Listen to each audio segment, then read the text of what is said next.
എന്തുകൊണ്ടാണ് അടിനോടുള്ള കുട്ടികളിൽ അടിക്കടിക്ക് ജലദോഷവും പനിയും വരുന്നത്? ജലദോഷവും കഫക്കെട്ടും പനിയും വരുന്നു, ഡോക്ടറെ കാണിക്കുന്നു, ആന്റിബയോട്ടിക് എടുക്കുന്നു, വീണ്ടും അടുത്ത മാസം ഇതുതന്നെ ആവർത്തിക്കുന്നു. ഇങ്ങനെ എല്ലാ മാസവും നിങ്ങളുടെ കുട്ടിക്ക് ഇൻഫെക്ഷൻ വരുന്നുണ്ടെങ്കിൽ നിങ്ങളുടെ കുട്ടിയുടെ അഡിനോയിഡ് വീക്കം കാരണമാണിതെന്ന് എത്ര പേർക്കറിയാം?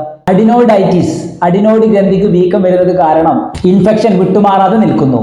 ഇത് കുട്ടിക്ക് ചെറിയ ക്ലൈമറ്റ് ചേഞ്ചോ ഇൻഫെക്ഷൻ ഉള്ള കുട്ടികളുമായി ഇടപഴകുന്നത് കാരണമോ അടിക്കടിക്ക് പനി വരാൻ കാരണമാകുന്നു.